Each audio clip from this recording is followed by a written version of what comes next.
I can't believe this. Zuri, wait, I can explain. It's not what you think. Save it.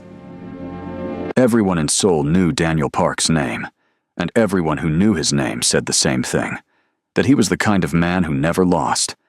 Not in business, not in negotiations, not in life. He had built an empire from nothing, and he wore that fact like armor every single day. His company, Park Global Holdings, dominated logistics, real estate, and tech investment across 5 continents. His face appeared on the covers of Forbes Asia, Bloomberg Markets, and Fortune Korea in the same calendar year. At 38, he had more wealth than he could spend in 3 lifetimes, more power than most men twice his age, and a reputation so polished it practically blinded people who looked directly at him. But there was one thing people talked about even more than his money: his wife. Zuri Adeyemi Park was the kind of woman who made a room go quiet the moment she entered it, not because she demanded attention. Quite the opposite.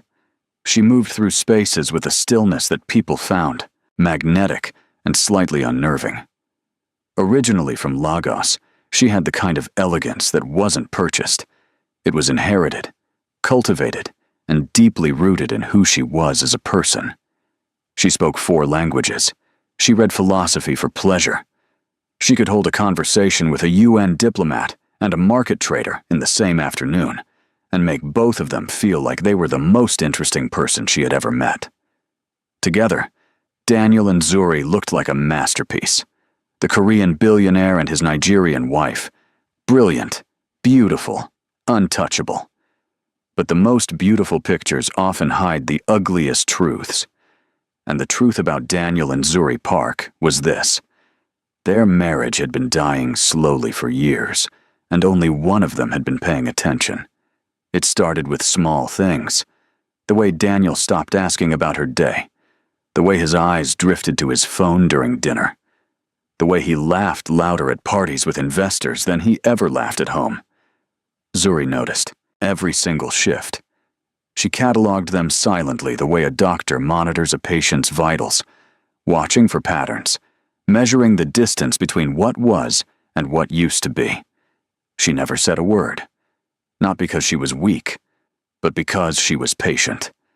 And because she still remembered, with a clarity that sometimes made her chest ache, the man Daniel had been before all of this. She remembered the first time she ever saw him. It was 11 years ago, in a small university library in London. Zuri had been deep into her dissertation research on international supply chain economics. Daniel had been sitting 3 tables away, surrounded by papers, looking like a man on the verge of either a breakthrough or a breakdown. Then he knocked over his coffee. It spilled across an entire stack of printed contracts and pitch documents, soaking through pages he clearly couldn't afford to lose. Everyone else looked away. Zuri stood up. "Here," she said, handing him a stack of napkins. "Sort by category, not by page number. It'll be faster." Daniel looked up at her. "You don't even know what these are." "Investment projections, market data, and a logistics framework with an error in column 7, she said calmly. "Category sorting will save you at least 20 minutes. He stared at her for a long moment. "Column 7? "Your cost per unit calculation doesn't account for seasonal freight variability. You'll want to fix that before you show it to anyone." Daniel was speechless. In his entire life, no one had ever caught that error.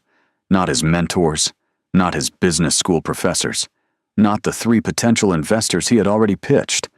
This woman had caught it in 30 seconds while handing him napkins. "I'm Daniel," he said. "I know," she replied.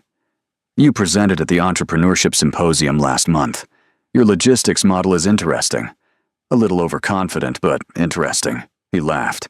It was the first genuine laugh he'd had in months. They talked for 6 hours that night. About business, about Africa's untapped logistics infrastructure, about the gap between ambition and execution, about what it meant to build something that actually lasted. By the time the library closed, Daniel had already decided something without fully realizing it. This woman was different from anyone he had ever met. He pursued her with the same intensity he brought to everything. And Zuri, who had turned down men far less complicated than Daniel Park, found herself drawn to the version of him that existed before money had finished shaping him. The version that was hungry and uncertain and genuinely curious about the world.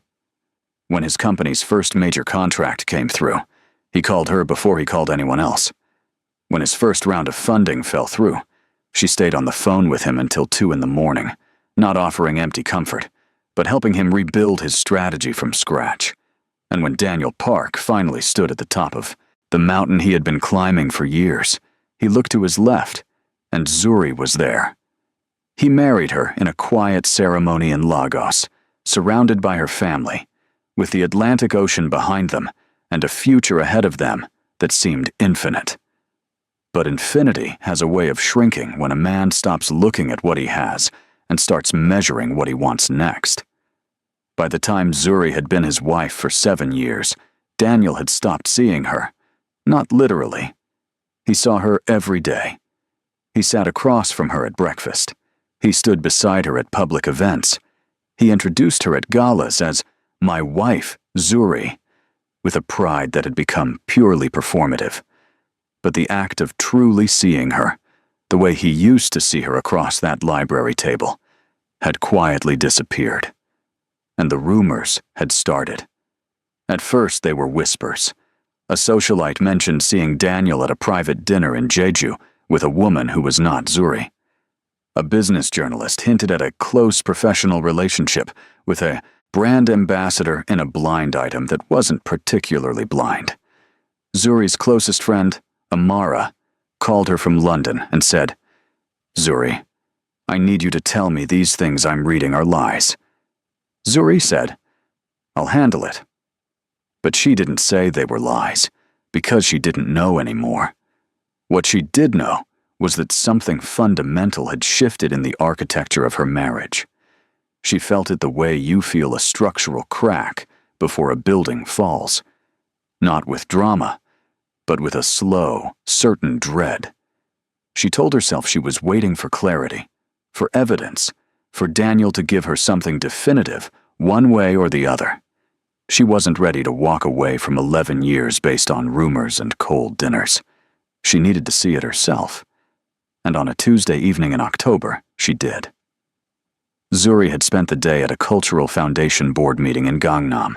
It ran long, as those meetings often did, and by the time she stepped into her car it was nearly 8 o'clock. She had planned to go straight home. But something stopped her, a quiet, persistent instinct she had been suppressing for months. She told her driver to take her to Daniel's building. She told herself she was bringing him dinner.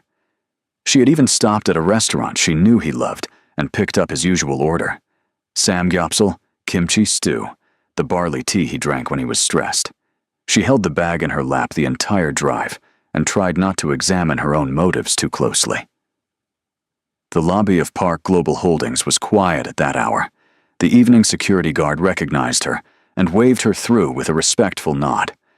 She took the executive elevator, the private one that only Daniel and his senior leadership used, because it went directly to the 42nd floor without stopping.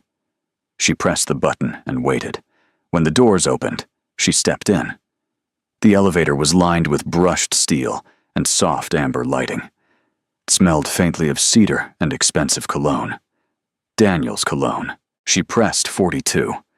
The doors began to close, and then a voice, low, warm, unmistakably feminine, floated in from the corridor just outside.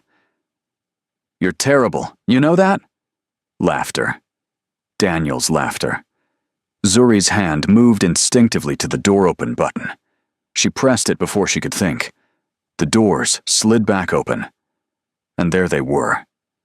Daniel and Hana Lee stood in the corridor barely 3 feet from the elevator. Hana was the brand ambassador for Park Global's luxury division. Zuri had met her twice at company events and found her pleasant enough. She was beautiful in the way people who work very hard at being beautiful are beautiful. Polished, deliberate, precise. Right now, Hana was laughing, one hand resting lightly on Daniel's chest. And Daniel, her husband, Daniel, had his hand settled comfortably on the curve of Hana's waist. Not passing, not accidental. Settled, like it belonged there. Neither of them had noticed the elevator doors were open. "You keep saying you're too busy," Hana said, tilting her face up toward him.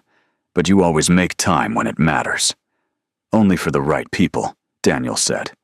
His voice had that particular warmth in it, the warmth Zuri hadn't heard directed at herself in longer than she wanted to count. Hana laughed again, softer this time. Then she leaned in slightly and said with absolute confidence, "Besides, it's not like your wife is going anywhere. She'd never actually leave you." Daniel's smirk was slow and easy, the smirk of a man who believed something so completely he didn't feel the need to examine it. Of course she wouldn't. The words landed in Zuri's chest like stones dropped into still water. Not because they were cruel, but because they were careless.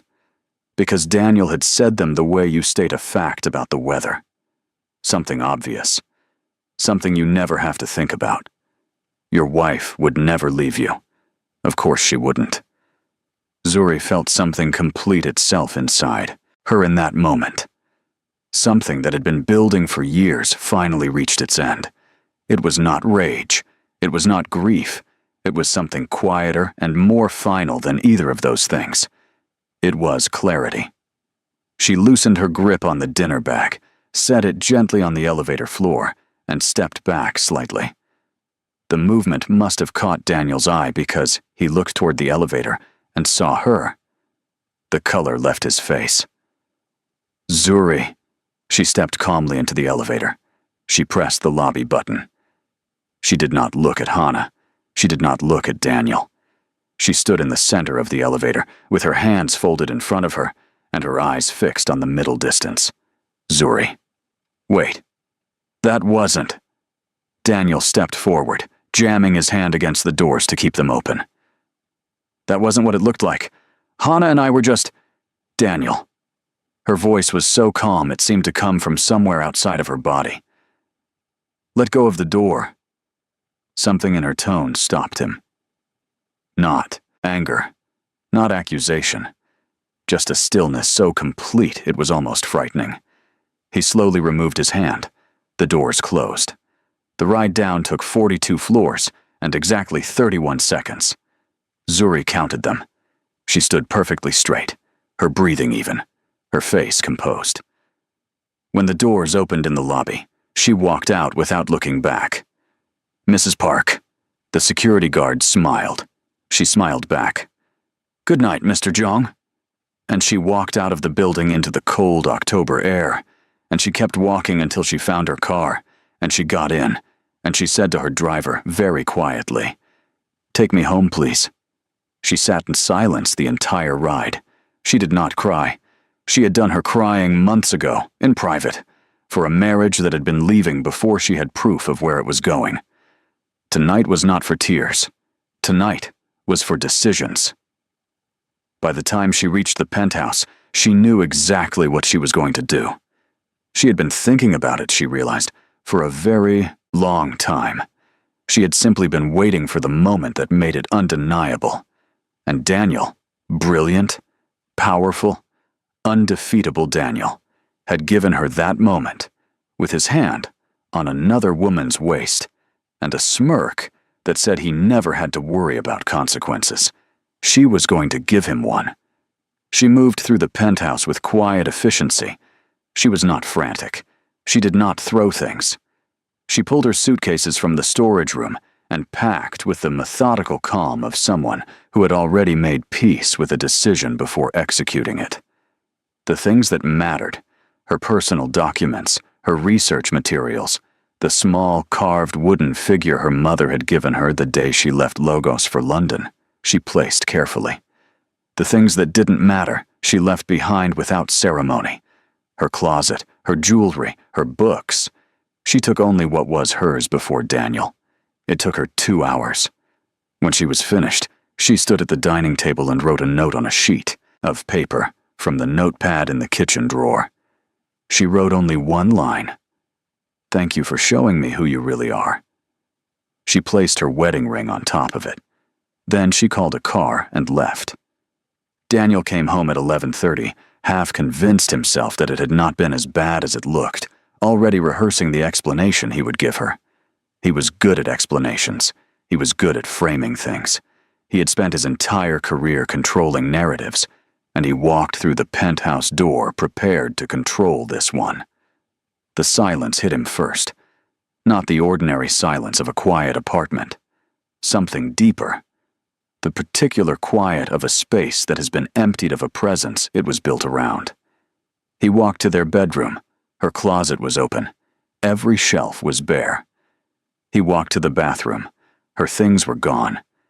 He walked back to the dining room and stood very still for a long moment, looking at the ring on the table, at the note beside it. He picked up the note and read it once. Then he sat down in the chair at the head of the table, his chair, the one that had always felt like a throne, and he read it again. He called her. Straight to voicemail. He called again. Voicemail. He sent 3 messages. 4. He called Amara in London, who said she hadn't heard from Zuri in days, and sounded entirely too careful when she said it. He called Zuri's cousin in Abuja. The cousin said she didn't know anything with a politeness that was clearly rehearsed. By 2 in the morning, Daniel was standing in his empty penthouse, holding his phone with a feeling in his chest he hadn't experienced since he was 23 years old, and his first business had collapsed, and he had absolutely no idea what to do next. Fear. Raw, unadorned, unglamorous fear. Not of losing money. Not of losing power. Of losing something he hadn't understood the value of until it was already gone. The next morning, he hired a private investigator. Within a week, he had a team of 3. He checked airport records under her name, her mother's name, her maiden name. He had assistants contact every mutual acquaintance in their social circle, framed as a concerned husband, reaching out, which he was, though the concern had an edge of desperation to it that he could hear in his own voice, and hated. Nothing. Zuri Adeyemi had disappeared as completely and deliberately as a woman who had been planning to disappear for a very long time. That was the part that kept him awake at night. She hadn't left impulsively. She hadn't packed in a panic and called a hotel.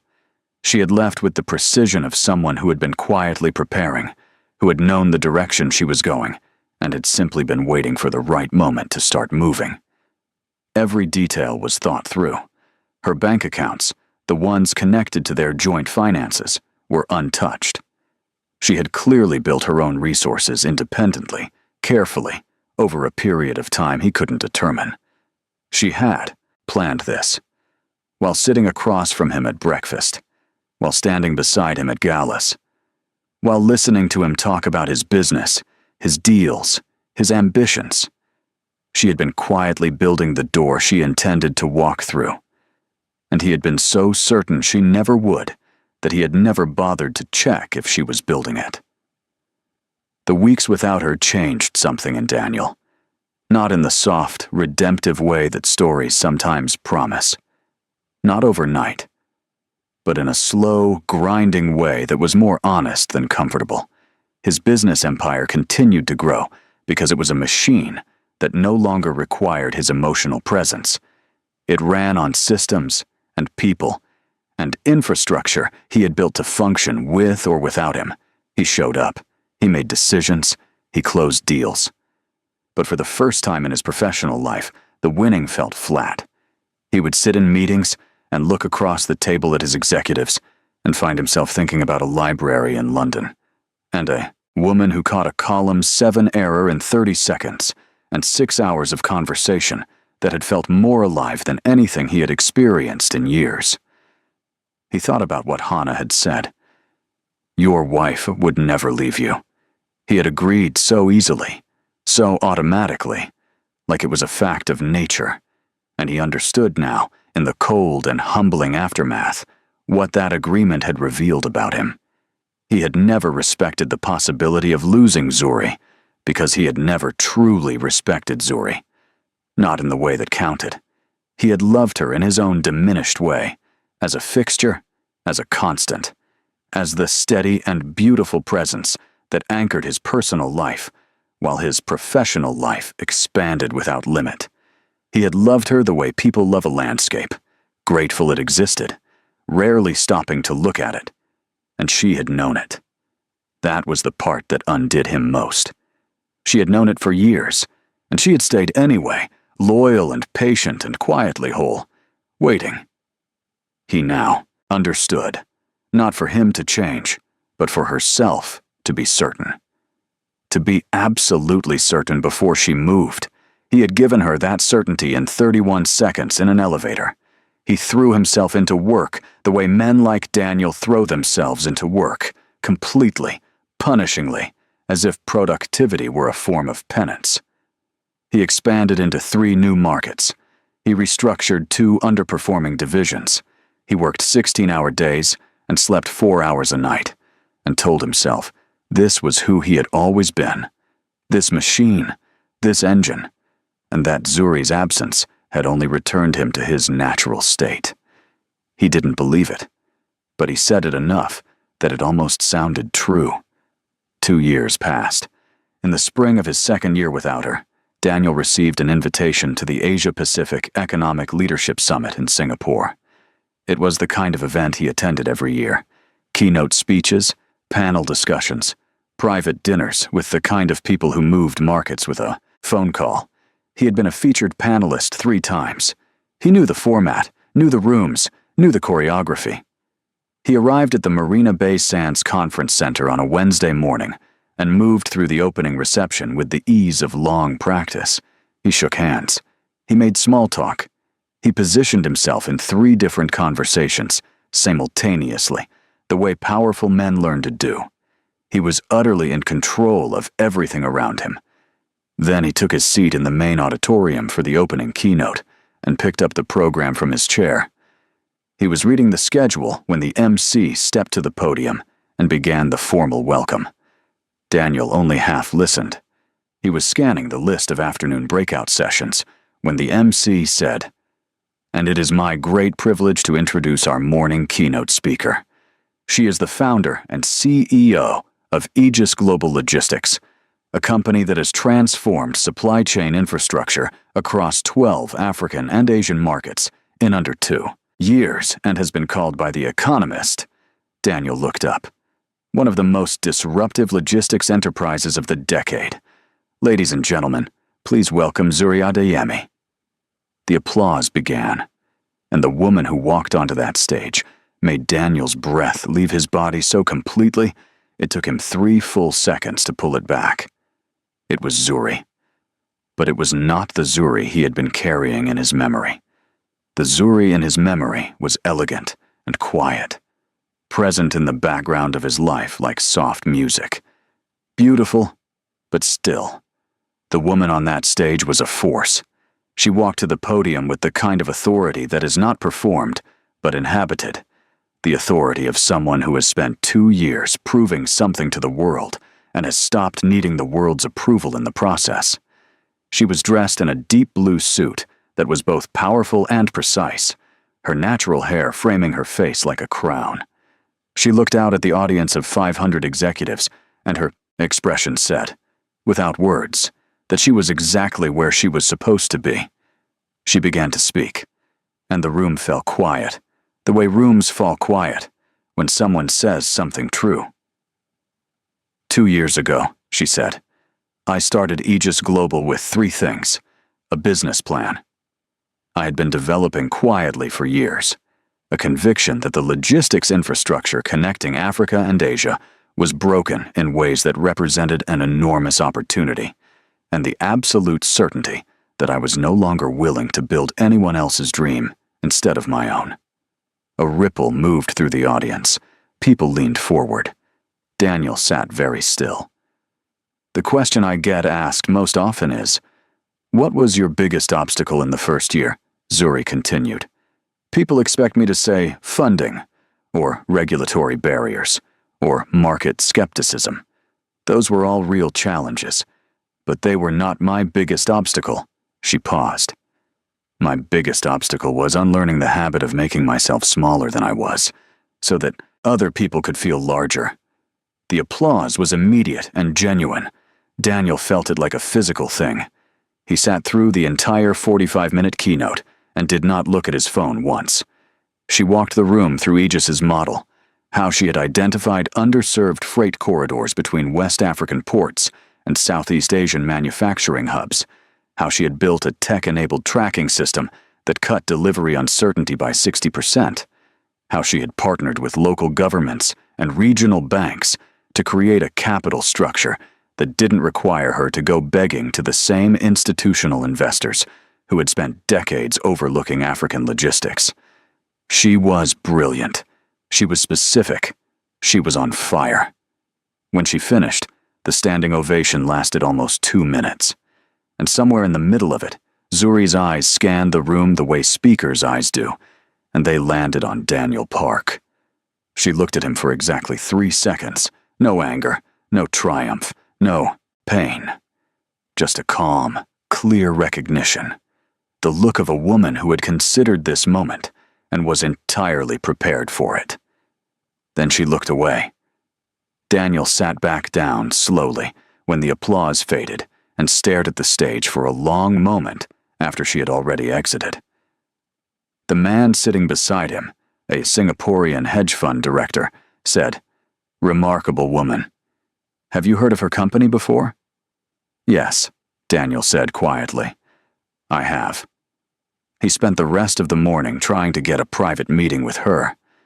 Her assistant, a sharp young woman named Priya, who was, Daniel quickly discovered, absolutely impenetrable, informed him that Ms. Adeyemi's schedule was fully committed through the afternoon. He could submit a meeting request through Aegis's official channels. Would he like the email address? He sent 3 messages through official channels within the hour. He found her at the afternoon networking reception standing in a circle of executives that included 2 government, ministers, and the CEO of a major Taiwanese freight company. She was laughing at something one of them had said, and the laugh was completely unself-conscious, completely at ease. She did not look in his direction even once, though he was certain she knew he was there. He waited. Eventually, the circle shifted. People drifted away to other conversations, and Zuri was briefly, almost accidentally, standing slightly apart from the group. Daniel walked over before he could overthink it. "Zuri." She turned and looked at him with an expression of perfect composure. "Daniel." That was all. Just his name, spoken the way you speak the name of someone you used to know. "Your keynote was extraordinary," he said. "Thank you." "Aegis, I had no idea. I should have known you were—" He stopped. He was stumbling, which never happened to him. "Can we talk, please? Just for a few minutes?" She looked at him for a moment. He couldn't read her the way he used to. Her face was still as beautiful as he remembered, but it no longer had the openness he had once taken for granted. She had built something behind her eyes that was not coldness, but was the opposite of availability. "I have 30 minutes between 4:30 and 5, she said finally. "There's a terrace on the 3rd level. I'll meet you there." "Thank you," he said. "Truly, Zuri, thank you." She nodded once and walked back toward the Taiwanese CEO, who was clearly delighted to have her attention again. At 4:32, Daniel was on the terrace. The view of Marina Bay stretched out in every direction, the water shimmering in the late afternoon light. Singapore's skyline was perfect and relentless and beautiful. Zuri arrived at 4:34, with Priya trailing a discreet distance behind. She sat down across from him at the small table and looked at him with that unreadable composure. "You have 30 minutes, she said, not unkindly, just factually." Daniel looked at her. And for the first time in his adult life, he had no strategy, no framework, no version of this conversation that he had optimized in advance for the outcome he wanted. He just had the truth, which was all he had left. "I owe you an apology," he said. "I have owed you one for years, not just for what happened in the elevator, for everything that led up to it. He paused. I was arrogant. I was careless with you. I convinced myself that because you never complained, because you never demanded anything, that everything was fine, that we were fine. And the truth is that I used your patience as an excuse not to do better. Zuri said nothing. She was watching him the way she had always watched people who were saying something, fully attentive, giving nothing away, waiting for the sentence that mattered. And Hana, he stopped. Nothing physical happened between us. I need you to know that, but I know that's almost beside the point. What I let happen, the way I let her speak about you, the way I responded, it was a betrayal, regardless of anything else. It was, Zuri said simply. I know. You said she'd never leave you, Zuri said. I've thought about that sentence many times. Not with anger, more with curiosity, about what you must have believed about me to say it so easily. Daniel felt the truth of that land, exactly where she intended it to. I believed you needed me more than you needed yourself, he said, which was never true. I think I knew it was never true, and I chose not to think about it, because thinking about it would have required me to actually try, to actually be present. To actually, he stopped. To actually deserve you. Something shifted almost imperceptibly in Zuri's expression, not softening, but acknowledging. The version of you that existed before the money, she said quietly. That man used to ask questions, about everything, about ideas, about what I thought, about where he was wrong. He was so hungry to understand the world, she paused. I fell in love with that man's curiosity, and I watched it disappear over years, replaced by certainty, by the assumption that you already knew everything worth knowing. She looked at him levelly. That's what I grieved, Daniel. Not the elevator. The elevator was just the end of a much longer story. Daniel was quiet for a moment. I know, he said. I know that now. I believe you, she said. And she meant it. He could tell. Aegis, he said. Tell me about Aegis. She almost smiled.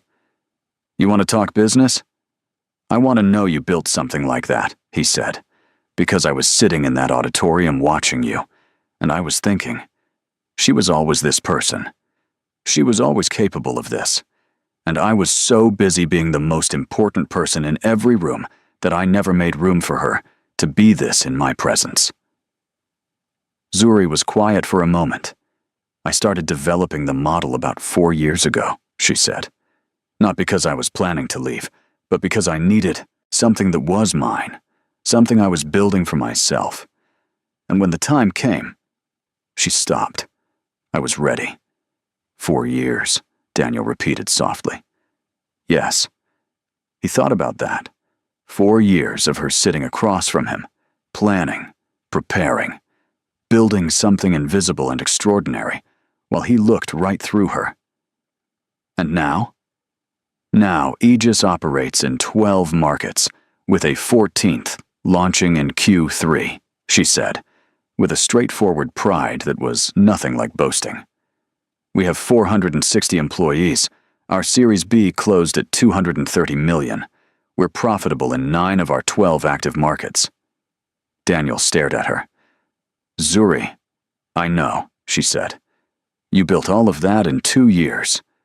I had a very good foundation, she said. Someone once told me that the key to a strong logistics model was understanding the gap between what a market theoretically needs and what it is practically receiving. And then building exactly that bridge. She looked at him with the quiet ghost of a smile. You gave me that idea at the very beginning. So I suppose I should thank you for something. Daniel looked at the table.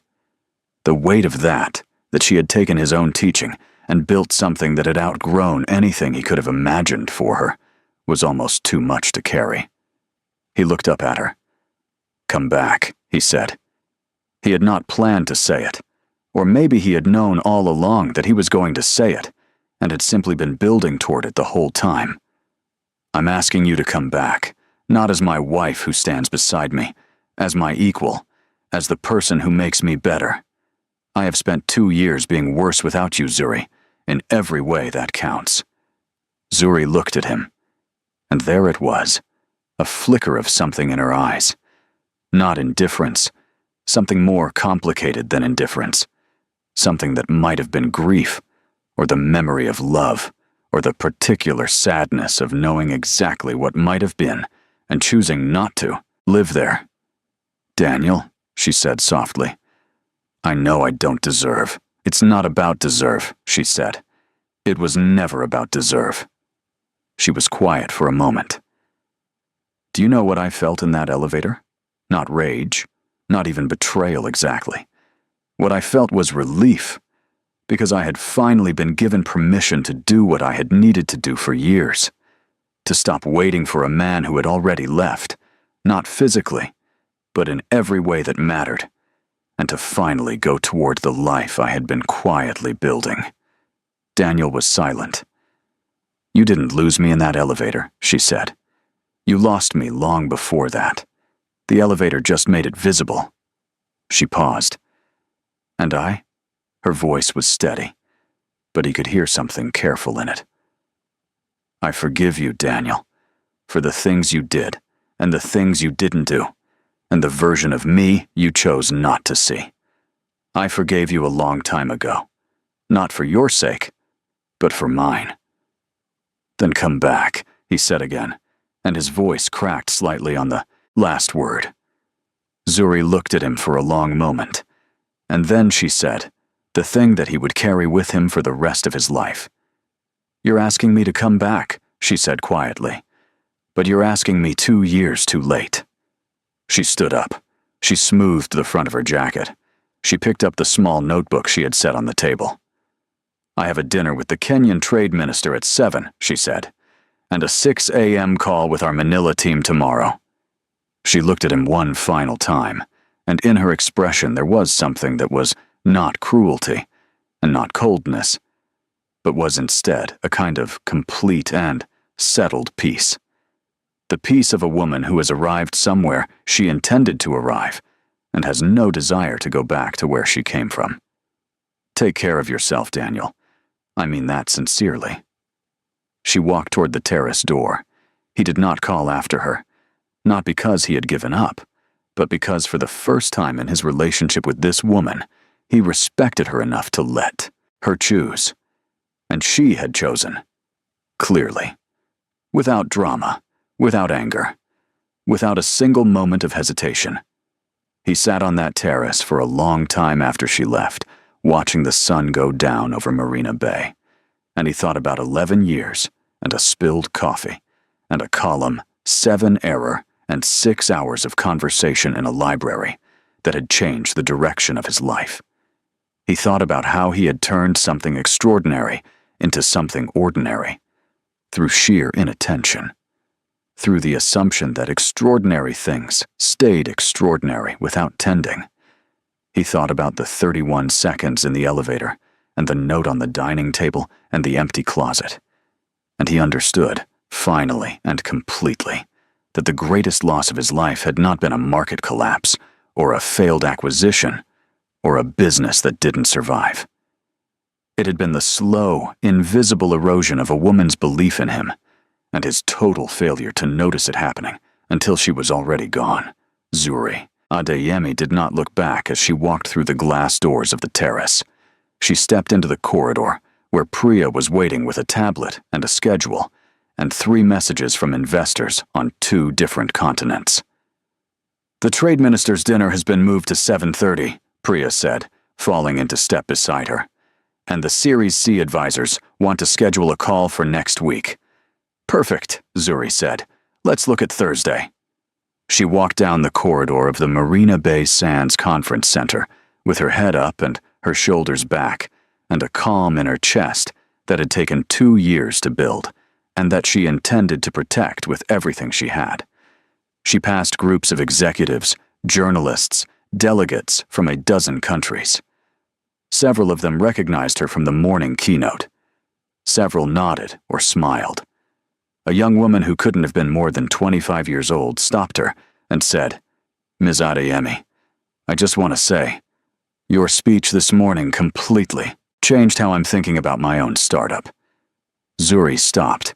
She looked at the young woman directly. "What's your startup?" The young woman blinked, surprised. "It's a cold chain logistics solution for pharmaceutical supply in East Africa." "Email me your deck," Zuri said, "not through the website." "Priya." She glanced at her assistant, who was already handing the young woman a card. "Send it directly. I'll read it personally." The young woman looked like she might faint. Zuri smiled, a real one, warm and unguarded, and continued walking. Behind her, 42 floors above a Seoul penthouse, across 2 years, and a continent and a version of herself she had quietly outgrown, Daniel Park sat on a terrace in Singapore and watched the city lights begin to come on over the water. And the woman he had never truly seen, the woman who had been building her own empire while standing quietly in the shadow of his, walked forward into a life that was entirely, completely, and unapologetically her own. She never looked back. Not once. If this story moved you, if Zuri's quiet strength resonated with you, if you saw yourself in any part of her journey, don't leave without letting us know.